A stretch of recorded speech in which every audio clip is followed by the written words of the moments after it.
천룡팔부 11권입니다. 천하에서 가장 큰 방의 방주 소봉이, 취현장에서 100대 1의 전투를 벌인 소봉이 이 작고 어린 소녀를 먹이고 입히고 보살피는 신세가 되었고, 심지어 대소변도 받아내는 지경이었으니 거센 눈보라를 헤치고 장백산에 도착을 했지만 인삼은커녕 풀 한 포기도 보이지 않는 오직 눈뿐인 세상이었습니다.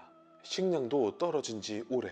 이대로라면 소봉과 아자는 아사할지도 모르는 일이었습니다. 그때 호랑이의 울음소리가 들려왔습니다. 이거다 싶어 소리가 나는 쪽으로 나는 듯 달려가 보니 한 사내가 거대한 호랑이 2마리와 사투를 벌이고 있었습니다. 소봉은 내가 거들겠소 외치고는 달려들어 호랑이 꼬리를 잡아 빙빙 돌려 하늘 위로 던지더니 다시 떨어져 오는 호랑이 배에 장력을 맞추어 즉사시켜 버렸습니다. 남은 한 마리는 그 건장한 사내가 능숙한 사냥 솜씨로 해치웠고요. 이 사내는 그저 사냥꾼이었으며 따로 무공이 있는 게 아니지만 굳이 측정을 해본다면 10인력이라 할 수 있었습니다. 소봉은 며칠을 굶은 터라 우선 아자에게 호랑이 피를 먹였고, 자신은 김치 찢듯이 호랑이 뒷다리를 잡아 쭉 찢어내서는 불에 구워 먹었습니다. 이를 지켜본 그 건장한 사내가 소봉에게 대단하다며 연신 갈채를 보냈습니다. 이내 자신은 여진족이며 이름은 완한 아골타라고 소개했고, 갈 데가 없으면 우리 부족 마을로 가자고 했습니다. 부족의 규모는 크지 않았지만 소봉에게 술을 주며 환대해 주었고, 소봉은 오랜만에 먹게 되는 술이라 사양하지 않고 18포대나 마셔버렸습니다. 그러자 술까지 잘 먹는 호골이라며 소봉을 우러러보기까지 했습니다. 아골타는 소봉이 사양해도 굳이 자신의 천막까지 양보하여 대접했으며, 심지어 이 여진족에게는 장백산에서 나는 인삼과 산삼이 지천으로 있었으니 소봉은 이 감사한 마음을 부족들과 같이 사냥을 나가 맹수를 잡아주는 것으로 대신할 수밖에 없었습니다. 그렇게 겨울이 가고 봄이 왔을 때 아자의 부상에는 웅담이 특효약이라는 말에 소봉은 장백산에 있는 곰 모두를 쓸개 빠진 곰으로 만들어버렸으니 어느 날 여진족 사람들과 같이 곰 사냥을 나왔을 때였습니다. 한 무리의 거란족 모사들도 마침 곰 사냥을 나온 모양입니다. 그런데 여진족 사람들을 보고는 다짜고짜 화살을 쏘아댔습니다. 벌써 여진족 몇 명은 그 화살에 맞고 죽어버렸고, 소봉은 그동안 자신과 아자를 보살펴준 여진족 사람들을 구하고자 했습니다. 하여 즉시 거란족 무리의 두목에게 달려들었습니다. 부하들이 몸을 날려 막아봤지만 어찌 소봉을 막을 수가 있겠습니까? 결국 소봉 손에 붙들려버린 두목이었습니다. 그런데 오히려 두목은 소봉의 실력에 훌륭한 재간이라며 칭찬을 했습니다. 이어서 소봉이 부하들을 향해 쫓아오면 두목을 죽이겠다고 했고, 두목도 부하들에게 물러서라고 하자 그 누구도 따라오는 이가 없었습니다. 여진족 천막으로 붙들려온 두목이 말했습니다. 나를 풀어주면 황금 50냥, 은 500냥, 말 30피를 주겠다고요. 그러자 여진족 족장이 10배를 올려 황금 500냥, 은 5000냥, 말 3000필이면 풀어주겠다고 했습니다. 그 두목은 나를 잡아온 주인께서 그렇게 하라면 따르겠다고 했고요. 하여 이 두목은 거란국에서 손꼽히는 부자로겠구나 생각하며 소봉 보고 이 자가 어떤 벼슬을 하고 있는지 물어보라고 했습니다. 두목이 말하길, 주인께서 물어보면 거짓을 말해야 하니 당신 같은 영웅을 속이긴 실소이다. 차라리 영웅과 한판 싸움을 벌이다 죽는 걸 택하겠소 했습니다. 소봉은 좋다, 나와 자웅을 한번 겨뤄보자 라며 두목과 함께 말을 타고 질주했죠. 이렇게 소봉과 일기토를 하려는 자가 과연 몇이나 있을까요? 거기다 이 두목은 주눅도 전혀 들지 않았습니다. 그대의 적수가 못되는 걸 알지만 거란 사람은 죽어도 굴복하지 않소. 자, 이제 손을 쓰겠소 하며 무기를 내밀자 소봉이 말했습니다. 이 소모가 보기엔 그대는 영호골위에다 하여 그대와 친구가 되고 싶을 뿐이요. 그대는 이제 집으로 그만 돌아가시오 라고요. 그 말에 두목은 내 돌아가면 약속한 재물을 꼭 보내드리리다 했고, 소봉은 나를 친구로 여긴다면 그런 말씀 마시오 라고 대답했습니다. 다시 두목은 감격했는지 넙죽절을 하며 은근께 감사드리오 라고 하자 소봉은 다가가 일으키며 어찌 친구끼리 절을 한단 말이오 했습니다. 그러자 두목이 친구라 좋소. 아니 차라리 우리 의형제를 맺는 게 어떻겠소 하여 34살 두목이 형으로 31살 소봉이 동생으로 형제의 의를 맺었습니다. 이 두목의 이름은 야율기라고 했고, 소봉도 자신이 같은 거란족이라 일러줬고요. 그 말에 두목이 지금 당장 나와 거란으로 가서 부귀를 누리자고 했지만 소봉은 지금처럼 사는 게 자신에게 맞다며 정중히 거절하였고 두목은 그대로 집으로 돌아가게 되었습니다. 그리고는 여진족 부족으로 돌아왔는데 두목을 풀어줬다는 것에 그 누구도 소봉을 탓하지 않았습니다. 그렇게 봄이 가고 여름이 왔을 때였습니다. 소봉에게 거란인이 보낸 선물이 도착을 했습니다. 무려 황금 5,000냥, 은 5만 냥, 비단 1,000필, 소 1,000마리, 양 5,000마리, 말 3,000필이었습니다. 이는 소봉의 의형이 처음 제시한 금액보다 100배나 많은 수치였습니다. 소봉은 이 재물들을 그간 보살펴준 여진족에게 모두 나눠주었고 또한 그로부터 며칠 동안이나 쉬지 않고 연애를 벌였습니다. 여름이 가고 가을이 왔을 때입니다. 작년 겨울에 아자는 반시체였고 봄이 되자 앉을 수는 있었고 여름이 됐을 땐 소봉품에 안겨 같이 말을 타고 산책을 나갈 수 있었습니다. 그리고 이제는 혼자 말을 탈 정도로 회복되었습니다. 이는 삼시세끼 산삼과 웅담을 먹였기 때문에 가능했었습니다. 물론 아직도 여전히 초췌했고 머리털도 많이 빠져 있었습니다. 아자의 본성은 여전히 악랄함이 남아 있었지만 그녀는 소봉을 항상 한 가족이라고 생각했습니다. 하여 소봉은 아자가 모두 치유되면 반드시 대리국으로 데려가 편하게 살도록 만들 참이었습니다. 그렇게 정처 없이 유랑하며 나아가다가 거란족들의 야영지를 발견했고 마침 거란 병사가 소봉을 발견하고는 다가와 인사를 했습니다. 이 병사는 저번에 여진족 마을에 재물을 운반해온 자였습니다. 그러더니 야율기 의형이 근처에 있다며 같이 가자고 안내를 했습니다. 소봉도 마침 오랜만에 의형을 만나 회포를 풀고 싶었습니다. 그런데 이 병사를 따라가 보니 끝도 없는 병사들이 대열을 갖추고 있었습니다. 하여 형님께서는 장군인 게야 아니면 고관대작일 수도 있겠구나 라고 생각했죠. 그리고 드디어 의형 야율기를 만났습니다. 그때 모든 병사들이 무릎을 꿇더니 만세 만세 만만세라고 외쳤습니다. 뭐라고? 만세? 그럼 형님이 황제? 맞았습니다. 야율기의 본명은 야율홍기였고 요나라의 황제였습니다. 즉시 무릎을 꿇으며 황망하다고 말하는 소봉이었습니다. 즉 소봉의 의형은 요나라의 황제, 의동생은 대리국의 황태자라는 얘기였죠.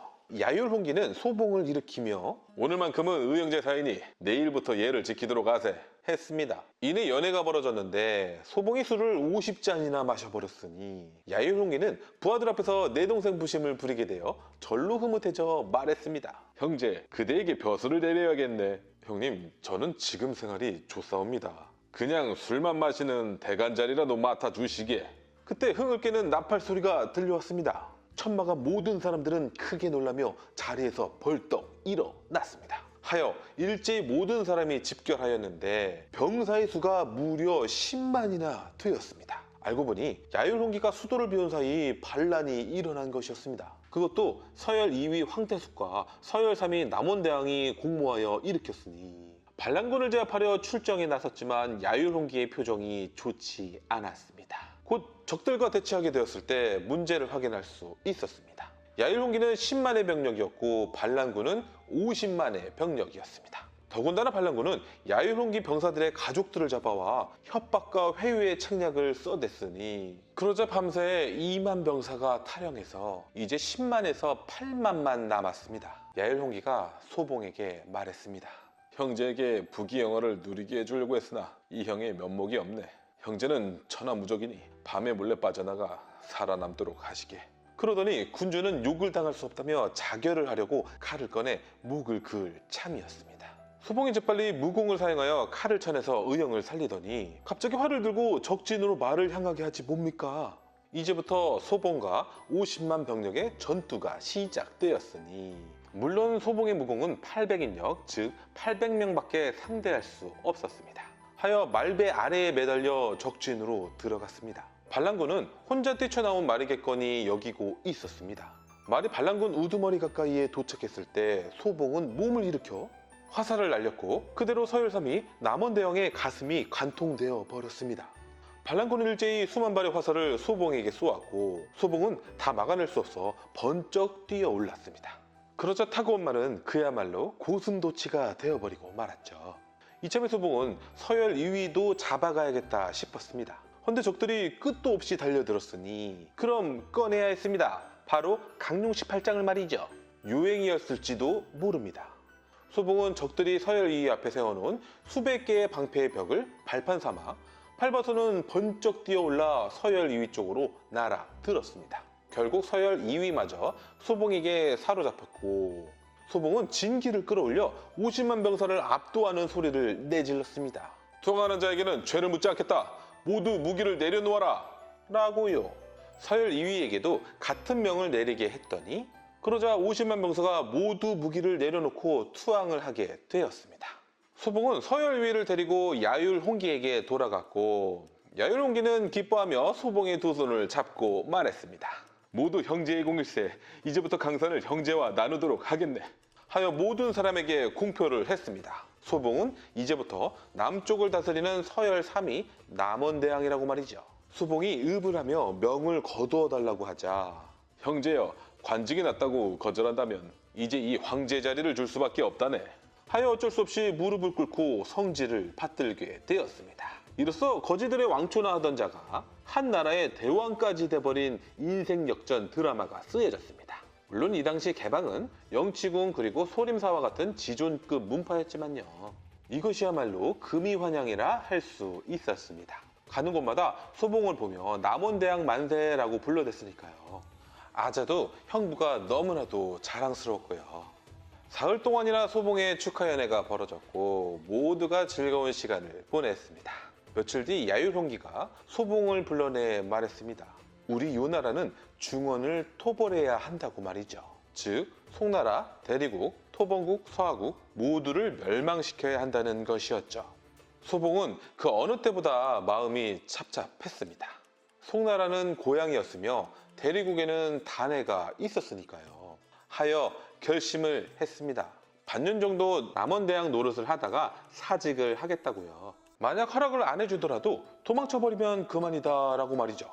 그러나 과연 소봉의 뜻대로 될 수 있었을까요? 이렇게 천룡팔부 11권이 끝났습니다. 천룡팔부 12권입니다. 김룡소설 염화도 중 사조용정 매초풍은 살아남기 위해 살인을 저질렀고 신조임녀 이막수는 사랑의 배신감으로 악독해진 것이었지만 이 아자라는 소녀는 태생부터 악랄하였으니 남원대왕 정무에 시달린 소봉은 바람이 났을 겸 아자와 사냥하러 나왔습니다.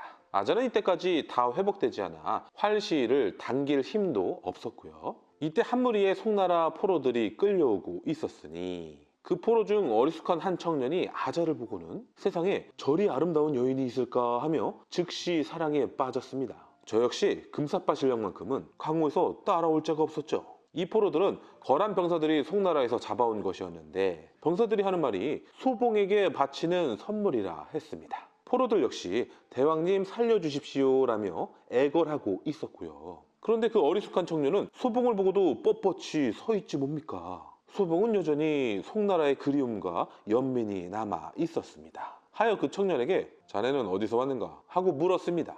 그 청년이 하는 말이 중대한 기밀이 있사오니 귀를 좀 했습니다. 소봉이 궁금하여 가까이 오라 했고 그 청년은 다가가서는 품속에서 하얀 석회가루를 꺼내 소봉의 얼굴에 냅다 집어던져 버렸습니다. 석회가루가 만약 눈에 들어간다면 실명할 수도 있었지만 어찌 소봉에게 녹종기에 위소보나 쓰는 이런 비열한 방법이 통하겠습니까? 하여 강력한 장풍을 일으켜 석회가루를 날려버렸고 즉시 병사들이 그 청년을 제압해 버렸습니다.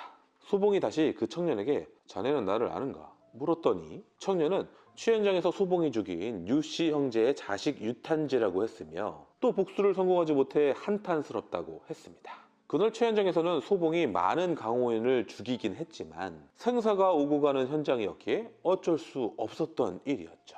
그럼에도 최현장 전투는 항상 후회스러운 사건이었으니 하여 병사들을 물리치고는 포로들 전부를 해방시켜 주었습니다. 그런데 유탄제만은 도망가지 않고 그 자리에 멀뚱히 서 있었습니다. 막상 돌아갈 곳도 없기도 했지만 소봉 옆에서 계속 악담을 해대는 아자가 너무 이뻐 미칠 지경이었거든요. 소봉은 유탄지가 노잣돈이 없어서 그런가 보다 해서 품속에서 돈을 꺼내 주려고 했는데 역근경이 손에 잡히지 뭡니까? 이 역근경은 아주가 남긴 유일한 유품이라 항상 이렇게 품속에 넣고 다녔습니다. 다시 품속에 넣고는 돈을 꺼내주며 말했습니다. 그대가 복수하고 싶거든 언제든지 찾아오시게 라고요. 그러고는 아자를 데리고 떠나버렸습니다. 그런데 방금 소봉이 다시 품속에 넣었던 역근경이 잘못 넣었는지 바닥에 떨어져 있었고 마침 유탄지가 발견했습니다. 하여 유탄지는 옳지, 그자가 아끼던 물건인데 내가 감춰버리면 속이 좀 탈 것이다 했습니다. 그때 한 무리의 병사들이 다시 유탄지를 잡으러 와버렸으니 결국 병사들에 의해 질질 끌려가고 마는 유탄지. 알고 보니 아자가 소봉 몰래 잡아온 것이었습니다. 이제부터 아자의 손씀씀이가 얼마나 악랄한지 보여주게 되는데, 기본으로 장착되어 있는 직살나게 패는 것으로 시작하더니 묶어놓고 말을 달려 공중에 연처럼 뜨게 하는 것도 싱겁다고 느끼더니 하여 쇠로 만든 가면을 시뻘겋게 불에 달구어 그대로 씌어버리자 치지직 소리와 고기 타는 냄새가 진동하게 되었습니다. 유탄지는 머리통 전체에 무쇠탈이 쓰여진 채 정신을 차렸고 이미 살이 녹아 늘러붙은 상태라 떼낼 수도 없는 지경이었습니다. 며칠 뒤 아자가 유탄지를 불러내 무쇠탈이 잘 어울린다며 칭찬을 해줬고 그 와중에 유탄지는 아자가 다시 봐도 이쁘기 그지 없다고 생각했죠. 아자가 유탄지에게 무쇠탈을 씌운 이유를 말해줬는데 소봉이 너를 보면 갈갈이 찢어 죽이려고 할 테니 어쩔 수 없이 씌운 거라고 그냥 나오는 대로 짓거렸습니다. 그러면서 병사들을 시켜 우리 안에 갇힌 사자를 데려오라 했죠.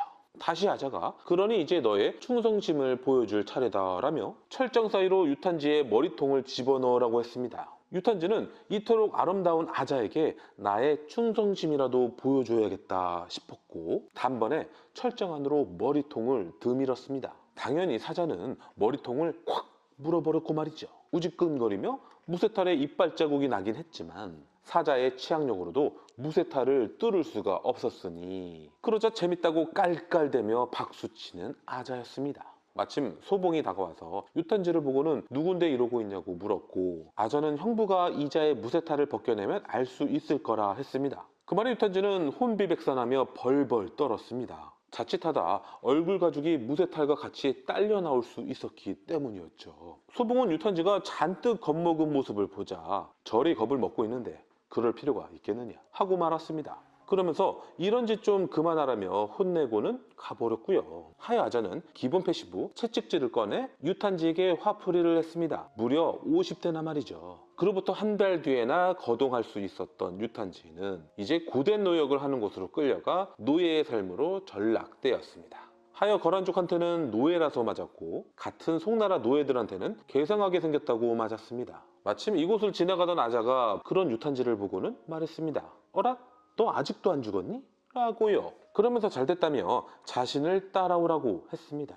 유탄지는 좋다며 무슨 일이 벌어질지도 모른 채 잘도 따라갔습니다. 아자는 한적한 야산으로 말을 달려가더니 구멍이 뚫려있는 작은 목함 하나를 바닥에 내려놓았습니다. 이 목함은 성숙록의 정춘추가 독공을 연마하는 도구로 이름은 신목왕정이라고 했으며 여기에 향을 피우면 독충들이 다가와 구멍 안으로 들어가는 목함이었습니다. 실은 자신도 독공을 연마하려고 몰래 훔쳐온 것이었고요. 얼마 안 돼요. 딱 봐도 엄청난 독이 있을 것 같은 거대한 지네가 스멀스멀 기어오더니 목함 안으로 쏙 들어가 버렸습니다. 아자와 유탄지는 궁으로 돌아와 이 독충을 항아리 안에 넣었습니다. 그리고는 유탄지 보고 항아리 안에 손을 넣어서 지네에게 물려 피를 빨아먹게 하라고 했습니다. 유탄지가 기겁하자 너의 충성심은 어디 갔지? 라고 말하는 아자였고요. 어차피 힘든 노역을 하다 죽을 몸 차라리 이 소조의 말대로 해주거나 죽어야겠다라는 심정으로 항아리에 손을 넣어 지네에게 피를 빨렸습니다. 즉시 지네의 독이 유탄지의 손을 타고 전신으로 퍼지기 시작했죠.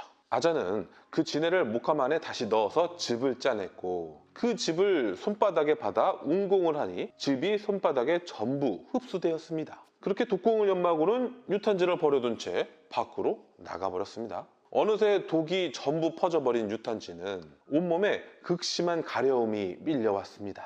하여 미친 듯이 긁어댔고 몸뚱이를 바닥에 굴려댔습니다. 그럼에도 사그러들지 않았고 이제는 눈물, 콧물, 침까지 쉴 새 없이 흐르기 시작했습니다. 계속 몸을 굴려대다가 품속에서 떨어진 책이 하나 있었는데 얼마 전 소봉이 떨어뜨린 바로 역긍정이었습니다. 이때 유탄지가 흘린 타액은 한 대접이나 되었고 그 타액들로 역긍경 책을 적시고도 남았으니 알고 보니 역긍경은 물에 젖으면 숨은 그림이 보이는 특수한 약초물로 쓰여진 책이었습니다. 언급결에 본 역긍경에 나와 있는 연마제세와 유탄지의 괴상한 자세가 우연히 일치하게 되었고 그 순간 가려움증이 빠르게 사라지지 뭡니까? 하여 본능적으로 역근경 안에 있는 자세를 계속 따라했으니 그렇게 1시간이 지나자 모든 독이 해독되어 버렸습니다. 또한 젖어있던 역근경이 다 말라버리자 역근경에 나와 있는 연마자세는 다시 사라져 버렸고 이를 본 유탄지는 이는 부처님이 주신 보물이로구나 라고 생각했죠. 그런데 여기 보물, 아니 요물이 하나 더 있었으니 바로 아자였습니다. 아자는 살아있는 유탄지를 보며 또다시 너 아직도 안 죽었니? 했습니다.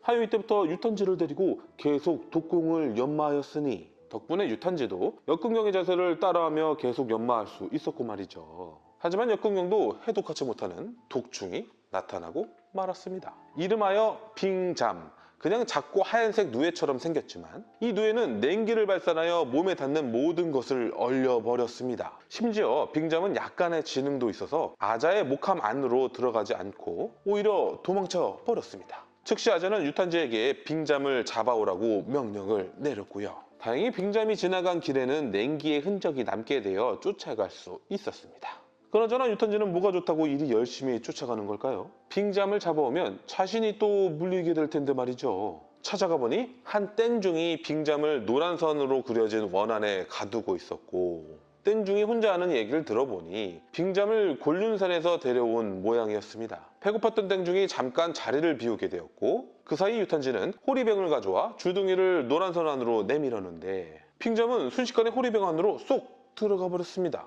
유탄지는 재빨리 뚜껑을 닫았고요. 그런데 이 빙잠의 냉독이 너무나 강해 그 호리병마저 얼음덩어리가 되도록 얼려버리지 뭡니까? 이쯤 되면 다시 아자에게 돌아간다는 건 자살행위였습니다. 그런데 유탄지는 죽더라도 아자를 한 번 더 보고 싶었는지도 모릅니다. 마냥 신나서 내달리고 있었으니까요.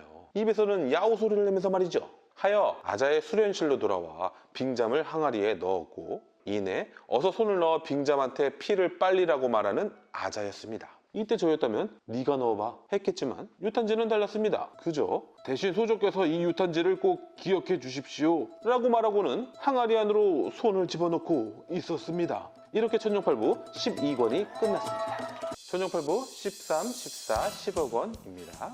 빨리 손을 넣으래도 아자가 다그치자 유탄지는 부처님 이번에도 꼭 살려주십시오 라며 기도를 하고는 항아리 안으로 손을 넣었습니다. 다만 이번에는 역근경 연마 자세를 취한 채 손을 넣었으니 빙잠은 즉시 유탄지의 손가락을 물었고 유탄지는 빙잠의 냉독에 전신이 얼어붙기 시작했습니다. 아자는 유탄지가 죽거나 말거나 내가 알바노 거릴 뿐 그저 빙잠이 유탄지 물어뜯기가 끝나기만을 기다렸습니다. 다 물어뜯고 나자 빙잠을 다시 목함 안에 넣고는 즉시 독공을 연마하였습니다. 그럼 천하제일의 독을 가진 빙잠을 흡수하게 된 아자는 얼마나 강해질까요? 아주 쌤통이었습니다. 빙잠은 유탄지를 얼리려고 모든 냉독을 사용하였고 아자가 독공을 연마할 때는 그저 평범한 벌레에 불과했습니다. 이 사실을 모른 채 얼음덩어리가 되어버린 유탄지를 병사들에게 그냥 내다버리라고 시키는 아자였습니다. 그런데 병사들이 얼어버린 유탄지를 시냇물에 버렸던 것이 신의 한 수였으니 유탄지는 이때 냉동인간 상태라 할 수 있었는데 만약 땅에 그냥 묻었다면 천년만년 썩지 않는 미라가 될 뻔했습니다. 그런데 시냇물은 유탄지를 서서히 녹여주었으며 하루가 지나자 완벽히 소생되어 깨어날 수 있었습니다. 그제서야 깨달았습니다. 다시 아자를 찾아간다는 것은 미친 짓이라는 것을 말이죠. 쉬면서 우연히 역근경 책을 꺼내보았는데 마침 젖어있던 상태라 역근경의 모든 연마자세를 확인할 수 있었습니다. 이제야 이 책은 젖어있을 때만 그림이 보인다는 것을 깨닫고는 시험삼아 새로운 연마자세를 취해봤는데 갑자기 빙잠이 자신의 온 몸을 휘젓는 느낌이 들었습니다. 겁이 나서는 역근경에 나와 있는 모든 연마자세를 취하게 되었고 그렇게 연마를 다 끝내고 나면 세상 개운한 느낌이 너무 좋지 뭡니까? 하여 6개월 동안이나 역근경을 연마하게 되었으니 유탄지는 듣도 보도 못한 냉독이 발산되는 장력을 갖게 되었고 근력과 내공마저 최상의 고수급으로 성장하게 되었습니다. 이때 유탄지의 무공은 500인력이었습니다. 하여 다시 남하여 중원으로 돌아가게 되었는데 유탄지의 몸놀림이 민첩하게 이를 데 없었으니 산짐승들을 사냥해서 잡아먹는데도 전혀 힘이 들지 않았고 남의 집에서 음식을 훔쳐먹을 때도 그 흔적조차 본 사람이 없을 지경이었습니다. 그렇게 계속 남쪽으로 내려가다 우연히 두 문파가 전투를 벌이는 장면을 훔쳐보게 되었습니다. 한쪽은 소봉이 떠나 아직도 방주의 자리가 공석인 개방이었고, 다른 한쪽은 악명이 자자한 성숙록의 정춘추의 성숙파였으니, 이때 성숙파는 장문인 정춘추를 빼고는 다 허접이라 할 수 있었으나 정춘추의 무공만큼은 소봉이 없는 개방이 상대할 수준이 아니었습니다. 무엇보다 정춘추의 독공술은 김용소설 내에서 최고라 할 수 있었습니다. 정춘추가 소매자락 한 번 날리면 삽시간의 주변으로 독이 퍼져 살아남는 자가 없는 지경이었습니다. 허나 개방은 천하에서 가장 큰 방이었으며 지존급 문파로 불리는 나름의 이유가 있었습니다. 원작에서는 구렁이를 풀어 성숙파를 모두 제압했지만 여기서는 특수구물로 성숙파를 제압해 버렸습니다. 더군다나 그 날고 긴다는 성숙록의 정춘추도 말이죠. 그럼에도 정춘추의 독은 1명에서 2명으로 2명에서 4명으로 번지고 있었으니 결국 개방은 뒤도 안 돌아보고 도망치고 말았습니다. 허나 이렇게 돼버리면 성숙파 사람들은 누가 구해주지 않으면 이렇게 구물에 갇힌 채로 죽게 생겼습니다. 그때 유탄지가 숨어서 지켜보던 것이 들키고 말았고, 성숙파 사람들이 유탄지 보고 대영웅이니 대협산이 부르면서 목숨을 구걸했습니다. 평생을 갈시만 받아온 유탄지는 난생 처음 이렇게 칭송해주자 희열감을 느꼈고 저도 모르게 성숙파 사람들을 구해주고 있었습니다. 덕분에 정춘추도 구물에서 풀려났는데 글쎄 유탄지 보고 독에 당해 죽어있는 개방 사람들의 숨이 아직도 남아있는지 가서 확인해보라는 게 아닙니까? 이는 유탄지를 죽일 생각으로 시킨 거였고 개방 시체들에 남아있는 독은 살짝 닿기만 해도 반드시 죽게 되는 극독이었습니다. 어라? 그런데 유탄지는 시체를 만지고도 멀쩡히 돌아오는 거였습니다. 이는 유탄지의 내공이 매우 높았기에 가능했고 빙잠이 몸에 흡수되어 그 어떤 독에도 면역자가 되었기 때문도 있었습니다. 또 성숙파 사람 한 놈에게 장력을 한 대 날렸더니 그대로 맞은 부위가 개사된 채 죽어버리고 말았습니다. 이를 본 정춘추는 유탄지가 보통이 아니구나 생각하며 득달같이 달려들어 유탄지의 무쇠탈을 거머쥐고는 큰 소리로 내질렀습니다. 감히 내 제자를 죽이다니 정녕 죽고 싶으냐? 라고요. 그 말에 유탄지는 목숨을 보존하고 싶어 재빨리 말했습니다. 아닙니다. 살려주십시오. 시키는 것은 뭐든 다 하겠습니다. 라고요. 내가 시키는 전부를 말이냐? 맞습니다. 저는 사부님의 문화로 들어가고 싶습니다. 좋다. 넌 앞으로 나의 말을 무조건 복종하여야 한다. 이리하여 유탄지는 정춘추의 오른팔이 되었으니 이제 성숙파를 상대할 문파가 없을 지경이 돼버리고 말았습니다. 실은 정춘추는 유탄지의 냉독을 흡수하고 싶어 잠시 살려둔 것이었고 유탄지는 원래 비굴하게 살아온 처지라 이 정도 조아리는 건 일도 아니었습니다. 이때 유탄지와 정춘추가 맘먹고 싸웠다면 유탄지가 우세하다 할 수 있었습니다.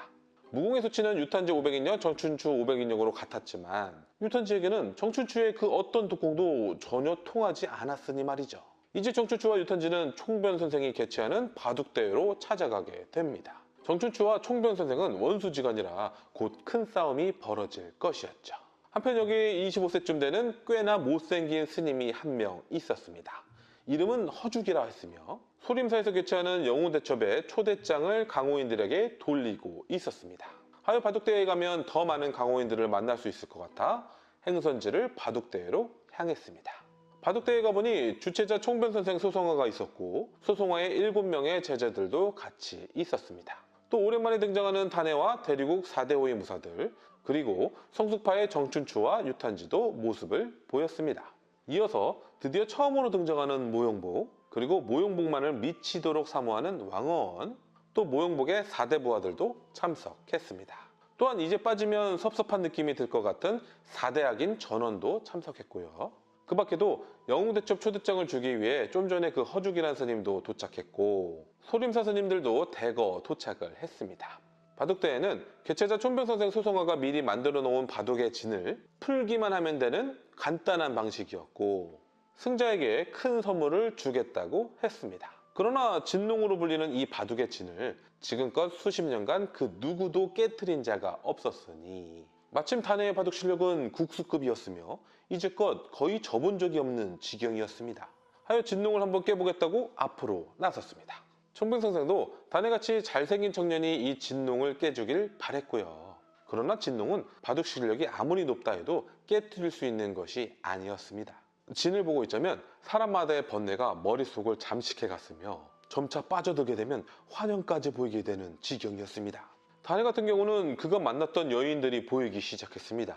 종윤과 모관청이 먼저 보이더니 이제는 왕후원까지 환영으로 보이기 시작하자 절로 눈물을 흘리며 괴로워했습니다. 다행히도 실제 왕후원이 이 자리에 있어서 지금 본 것들이 전부 환영이라는 걸 간파할 수 있었습니다.